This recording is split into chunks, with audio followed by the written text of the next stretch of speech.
چاند کا اعتبار کہاں کا ہوگا؟ سعودی عرب کے اعتبار سے اگر کوئی شخص روزہ رکھ لے تو کیا یہ درست ہے یا نہیں؟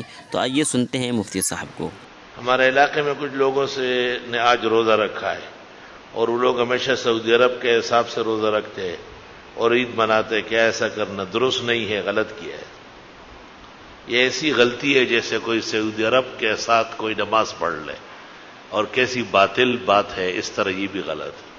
حدیث شریف میں جس سرزمین پر آدمی آباد ہو وہاں کے رویت ہلال کا اعتبار ہو۔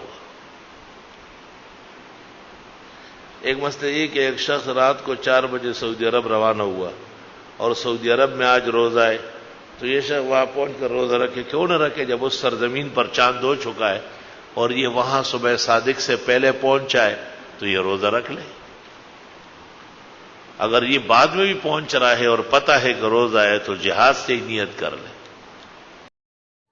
مفتی صاحب کے اور بیانات سننے کے لیے ہمارے اس چینل کو سبسکرائب کر لیں اور ویڈیو کو لائک اور شیئر کر دیں۔ جزاک اللہ۔